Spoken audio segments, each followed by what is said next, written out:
आज आपण आपला 11वीचा जो चॅप्टर आहे रेडॉक्स रिॲक्शन, या चॅप्टरमध्ये केमिकल इक्वेशन किंवा केमिकल रिॲक्शन बॅलन्स करण्यासाठी आपल्याकडे दोन मेथड्स आहेत.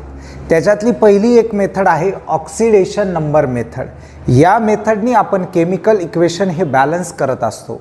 पण हे बॅलन्स करताना आपल्याला काही रूल्स फॉलो करावे लागतात. ज्यावेळेस तुम्ही A1 हे रूल्स एक झाल्यानंतर दुसरा या पद्धतीने वापरत जातात, रिॲक्शन आपोआप बॅलन्स होऊन जाणार. आणि ही रिॲक्शन बॅलन्स करणं अतिशय सोपं आहे मित्रांनो. पुढच्या 10 मिनिटांमध्ये तुम्ही कोणतीही केमिकल रिॲक्शन सहजरित्या बॅलन्स करू शकता. तर फक्त तुमचं लक्ष इकडं असू द्या की 100% हे तुम्हाला जमणार याची गॅरंटी माझी. बघा, पहिला रूल आहे find oxidation number of all atoms. Of all atoms, जे ॲटम्स तुमच्या केमिकल रिॲक्शनमध्ये असतील, जे ॲटम्स तुमच्या केमिकल रिॲक्शनमध्ये दिलेले असतील, त्या सर्व ॲटमचा तुम्हाला पहिल्यांदा फाइंड आउट करायचा आहे तो ऑक्सिडेशन नंबर. काय फाइंड आउट करायचा आहे? Oxidation number. आता तुम्ही म्हणाल सर हे ऑक्सिडेशन नंबर कसा फाइंड आउट करायचा? का याच चॅप्टरच्या सुरुवातीला ऑक्सिडेशन नंबर कसा शोधायचा हे आपलं झालेलं आहे. चला, आता पुढचा पॉइंट आहे identify increase and decrease oxidation number. मग आता काय करायचं? आयडेंटिफाय करायचं म्हणजे काय? आयडेंटिफाय दी ॲटम्स. काय आयडेंटिफाय करायचे तुम्हाला?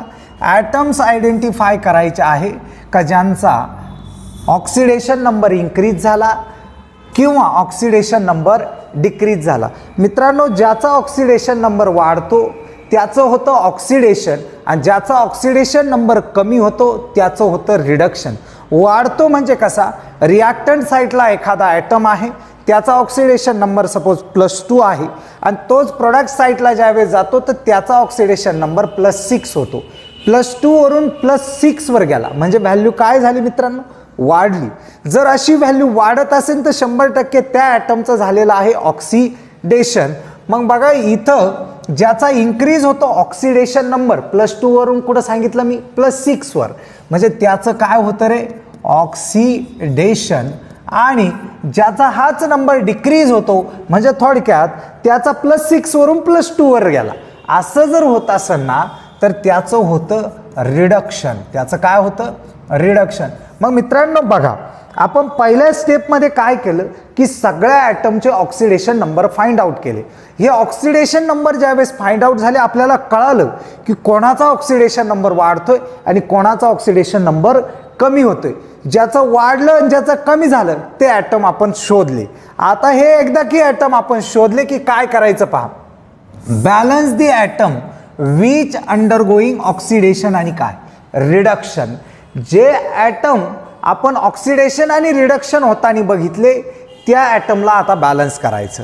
म्हणजे जेवढी त्यांची व्हॅल्यू, म्हणजे जेवढी संख्या त्यांची कोणत्या साईटला आहे? रिॲक्टंट साईटला, तेवढीच त्यांची कुठं करायची आपल्याला? प्रोडक्ट साईटला. बरं, एकदा की आपण ते ॲटम बॅलन्स केले, कोणते सांगितले मी? ज्यांचं ऑक्सिडेशन झालं आणि ज्यांचं काय झालं? रिडक्शन झालं. मग आता बघा, पुढचा आहे आपला balance the charge by cross multiplication. हा जो पॉइंट आहे मित्रांनो, हा मी एक्झाम्पल सॉल्व करताना सांगेल म्हणजे तुम्हाला व्यवस्थित समजेल तो. बघा, पुढचा आहे balance all other atom except oxygen आणि हायड्रोजन. म्हणजे काय करणार तुम्ही? ज्यावेळेस तुम्ही ते ॲटम बॅलन्स केले, सगळे ॲटम बॅलन्स केल्यानंतर, म्हणजे कोणते ॲटम बॅलन्स केले? ज्याचं ऑक्सिडेशन होतं आणि त्याचं रिडक्शन होतं, ते झालं. नंतर तुम्ही क्रॉस मल्टिप्लिकेशन केलं, क्रॉस मल्टिप्लिकेशनने तुम्ही चार्ज बॅलन्स केला. आता ते सोडून दुसरे जे ॲटम आहेत ते बॅलन्स करा. मग आता ते ॲटम जर बॅलन्स झाले तर त्याच्यानंतर तुम्हाला बॅलन्स करायचे आहे पहा, बॅलन्स करायचा आहे तो ऑक्सिजन. मग ऑक्सिजन बॅलन्स कसा होणार? ज्या साईटला कमी ऑक्सिजन असेल त्या साईटला H2O ॲड करा. बरं, ऑक्सिजन पण बॅलन्स झाला. आता बॅलन्स करायचा आहे तो हायड्रोजन. सगळ्यात शेवटी बॅलन्स करायचा आहे तो हायड्रोजन. आणि ज्या साईटला हायड्रोजनची संख्या कमी आहे त्या साईटला ॲड करा H+.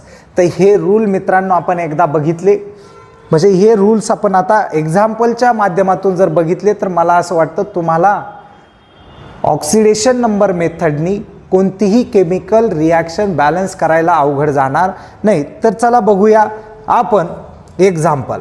तर हे तुमच्या समोर एक एक्झाम्पल आहे पहा, Cr2O7 -2, SO3 2 Cr3 plus SO4 2 आणि पुढे लिहिलेले ॲसिडिक.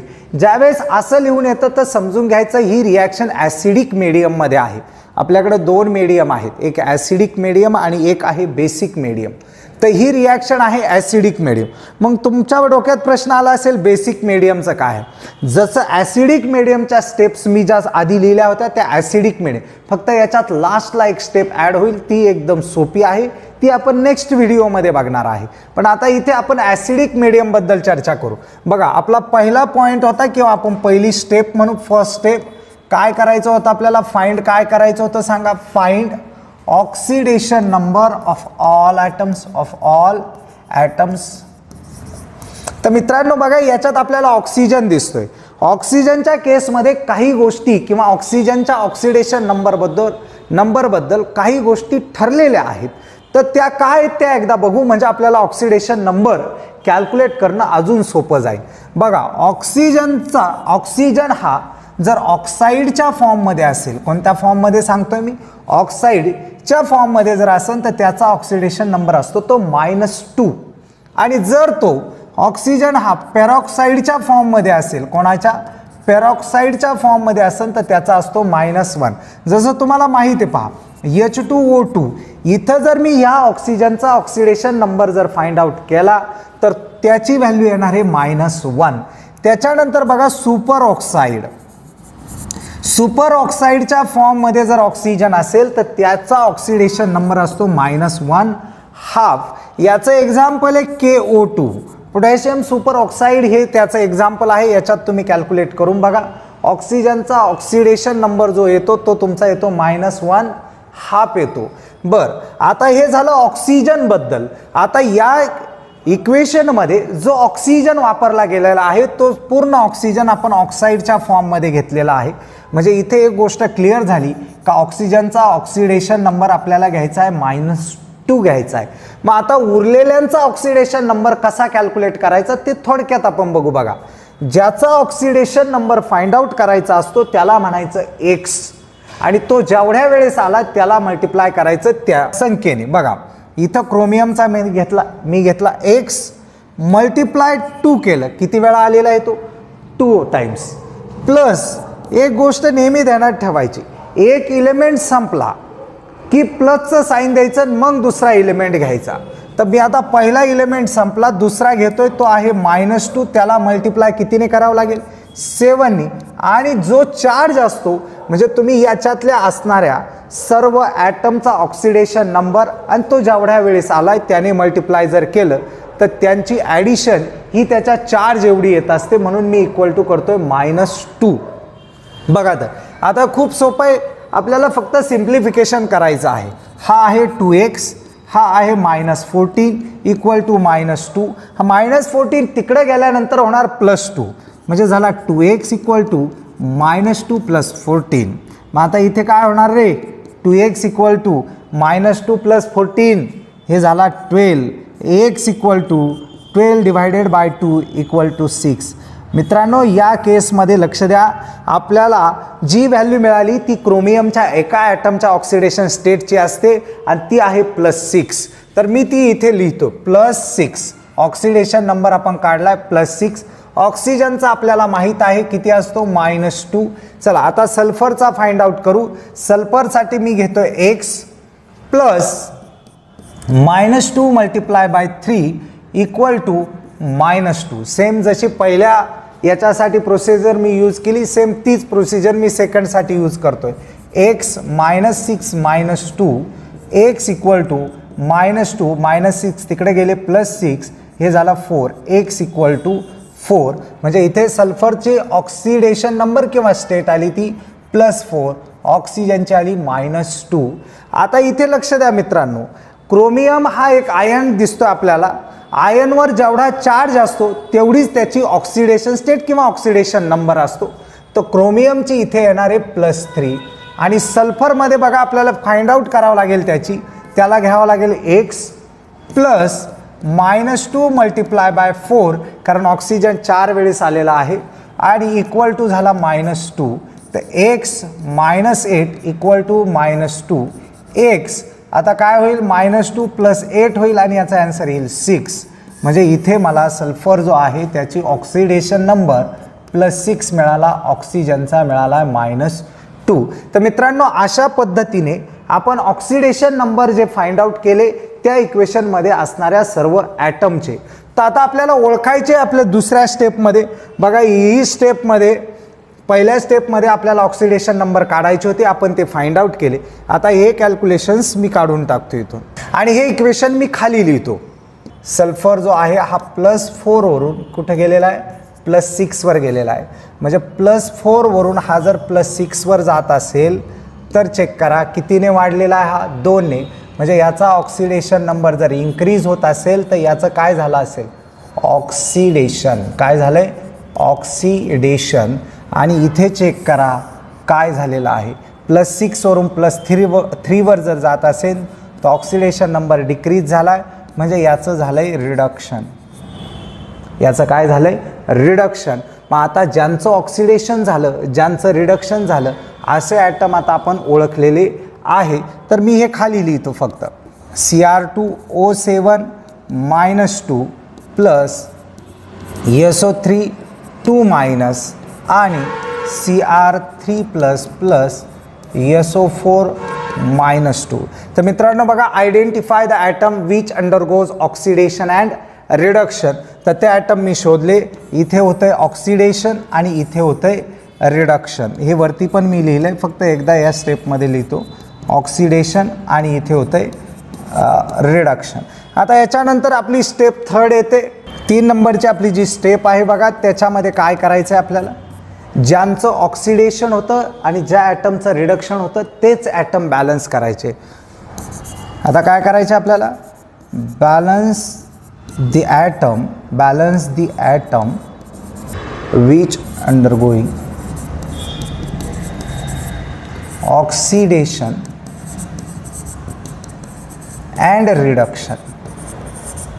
चला आता कोणते ॲटम आहे, हा तर चेक करा. Cr इथे किती वेळा आलेला आहे, 2 वेळा. इथं Cr किती, एकदाच. तर इकडे 2 वेळा करून घेऊ आपण. Cr2O7 -2 + SO3 2- इथे किती वेळा करावं लागेल, 2Cr3 + SO4 -2. सल्फर चेक करा, सल्फर एकदाच आहे त्याच्यामुळे त्याला बॅलन्स करायची गरज नाही, तो ऑलरेडी बॅलन्स आहे. मग मी फक्त बॅलन्स केलं, ते Cr2 होते तर इथं 2Cr3 केलं. आता पुढची जी स्टेप आहे ती आपली महत्त्वाची आहे बघा, ज्याच्यामध्ये आपल्याला आता काय करायचं आहे, क्रॉस मल्टिप्लिकेशन चार्ज बॅलन्स करण्यासाठी. ती कशी करायची तिच्याकडे थोडं लक्ष द्या. बघा आता त्या स्टेप्सकडे आता आपल्याला काय करायचं आहे पहा, आपण step 4 balance charge by cross multiplication.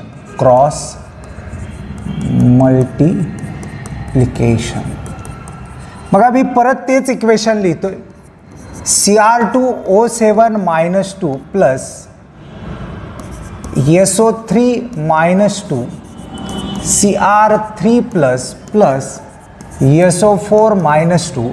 आपण हे बॅलन्स केलं आहे, इथे 2 घेतलेला आहे, सल्फर ऑलरेडी बॅलन्स होता. बरं आता पुढच्या स्टेपमध्ये बघा, Cr पासून मी इथे आलोय तर इथे याचा होता +6 आणि इथे झालाय +3. पण इथे पहा +6 एका Crचा आहे, माझ्याकडे 2 Cr असल्यामुळे याचा झाला 12. आणि इथे पहा Cr एकाचा 3+ आहे, 2 Cr आहे तर याचा झाला +6.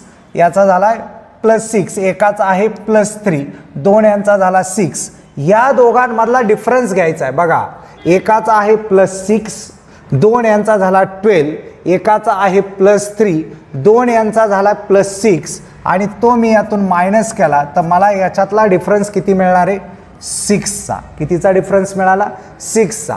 चला सल्फर इथे किती बघा, इथे सल्फर होता +4 आणि इथे सल्फर होता +6. आता +4 वरून +6 वर गेला, बरोबर. इथे काय एक्स्ट्रा नाही त्याच्यामुळे मल्टिप्लिकेशन होणार नाही. मग 6 आणि 4 मध्ये म्हणजे 6 - 4 यांच्यात डिफरन्स आहे 2चा. हा जो डिफरन्स येतो या डिफरन्सचा सिम्पलेस्ट रेशो आपल्याला घ्यायचा आहे. मग इथे येणार 2 1 जा 2 आणि 2 3 जा 6. आता काय करायचं बघा, हा जो डिफरन्स आहे इथे काय झालं होतं आपलं रिडक्शन, इथे काय झालं होतं रिडक्शन आणि इथे काय झालं होतं ऑक्सिडेशन. रिडक्शनचा जो डिफरन्स आलेला आहे आपल्याला 3 चा आणि ऑक्सिडेशनचा जो डिफरन्स आलेला आहे 1 चा, यांनी याला क्रॉस मल्टिप्लाय करायचं. म्हणजे 3 ने याला मल्टिप्लाय करायचं आणि 1 ने रिडक्शनला मल्टिप्लाय करायचं. मग आता हे क्रॉस मल्टिप्लिकेशन मी इथे करतोय बघा.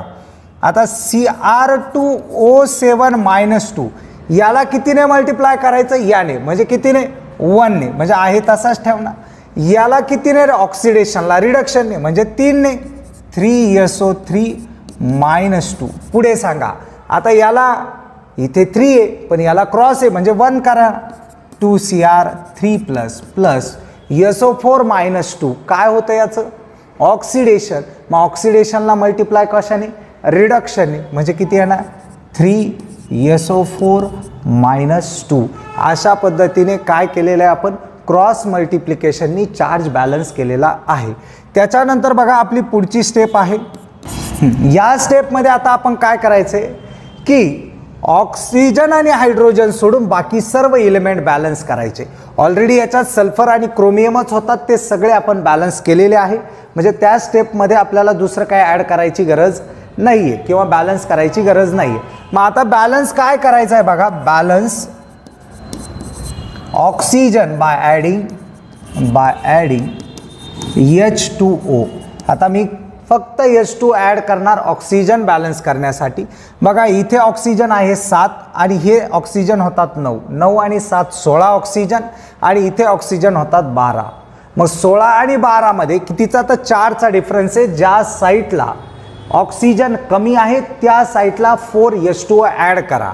मग बघा मी कसा करतोय Cr2O7 - 2 प्लस 3SO3 - 2. इकडे किती ऑक्सिजन आहे 16 आणि इकडे किती आहे 12. तर मला 4 काय करावं लागेल या साईडला प्लस 4H2O ॲड करावा लागतील. बस याच्यानंतरची पुढची स्टेप आहे स्टेप नंबर तुमची 6 होईल, ज्याच्यामध्ये आता बॅलन्स करायचे काय hydrogen. Balance hydrogen bye adding H+.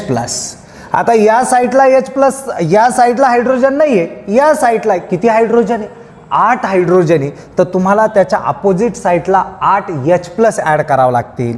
Cr2O7 - 2 plus 3SO3 - 2 plus 8H+. इथे पहा 2Cr3 plus 3SO4 - 2 plus 4H2O. तर आपण स्टेप नंबर जी आपली शेवटची आहे 6 याच्यामध्ये काय बॅलन्स करायचे बघा. Balance hydrogen bye adding H+. ज्या साईडला हायड्रोजनची संख्या ही कमी असेल त्या साईडला H+ ॲड करायचं आहे. तर बघा या इक्वेशनमध्ये जर तुम्ही ऑब्झर्व केलं हे वरच्या इक्वेशनमध्ये तर या साईडला 8 हायड्रोजन आहेत आणि इकडे बघा आपण आता या साईडला एकही हायड्रोजन नाही. तर याच्या पुढच्या स्टेपमध्ये आपण 8 हायड्रोजन या साईडला ॲड केलेले आहेत. तर आता आपल्याला बॅलन्स काय करायचं आहे बघा. ही रिॲक्शन ॲक्च्युली बॅलन्स झाली पण याच्यात ॲटम बॅलन्स झाले की नाही ते बघायचे आणि त्याचबरोबर चार्ज बॅलन्स झाला का नाही तेही बघायचं आहे. क्रोमियम किती आहेत 2, तर या साईडला क्रोमियम किती आहेत 2. ऑक्सिजन बघा हे 7 आणि हे 9 असे किती झाले 7 आणि 9 16 ऑक्सिजन झाले. इकडे मोजा हे झाले 12 आणि हे 4, तर असे इकडे 16 ऑक्सिजन होत आहे. त्याच्यानंतर सल्फर चेक करा, इकडे 3 सल्फर आहे, इकडे पण 3 सल्फर आहे. हायड्रोजन इकडे 8 आहेत, इकडे हायड्रोजन 8 आहे. रिॲक्शन जर ॲसिडिक मीडियममध्ये जर असेल तर आपल्याला H+ हा तर मिळतोच म्हणून इथे H+ आहे तसाच राहणार आहे. आता आपल्याला बघायचा आहे तो चार्ज बॅलन्स होतो की नाही. इथे बघा -2 आला आणि इथे किती झाला 3 2 जा -6 म्हणजे -2. मी चार्जबद्दल बोलतोय कारण आपल्याला या रिॲक्शनमध्ये चार्जसुद्धा बॅलन्स करावा लागतो. इथे -2 झाला, 3 2 जा -6 झाला. एका हायड्रोजन +1 आहे तर 8 हायड्रोजनचा +8 झाला. -2 -6 -8 आणि +8 = झाला 0. या साईडचा बघू आपण बॅलन्स होतो का काय.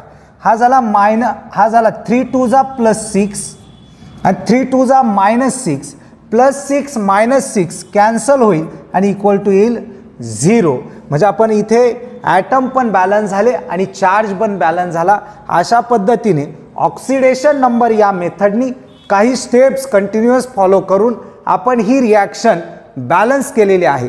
तर शॉर्टकटमध्ये ही रिॲक्शनच्या ज्या काय प्रोसेस आपण किंवा स्टेप्स बघितल्या ते 1-2 मिनिटामध्ये आपण बघू. बघा, पहिल्यांदा काय केलं, ऑक्सिडेशन नंबर काढला. पूर्ण जे काही आपलं इक्वेशन होतं त्या इक्वेशनमध्ये जेवढे ॲटम्स होते त्या सगळ्यांचा ऑक्सिडेशन नंबर काढला. त्याच्यानंतर काय केलं, ज्याचं ऑक्सिडेशन झालं व ज्याचं रिडक्शन झालं ते ॲटम बॅलन्स केले. आपण ज्याचा ऑक्सिडेशन नंबर वाढला त्याला म्हटलं त्याचं ऑक्सिडेशन झालं, ज्याचा ऑक्सिडेशन नंबर कमी झाला त्याला म्हटलं त्याचं रिडक्शन झालं. ज्याचं ऑक्सिडेशन आणि ज्याचं रिडक्शन झालं ते आपण ॲटम बॅलन्स केले. बॅलन्स केल्यानंतर बॅलन्स झाल्यानंतर त्याच्यातील चार्जचा डिफरन्स काढा आणि तो मी तुम्हाला काढून दाखवला. आपण दोन्हींच्या चार्जला सबट्रॅक्ट करून त्यांच्यातला डिफरन्स काढला.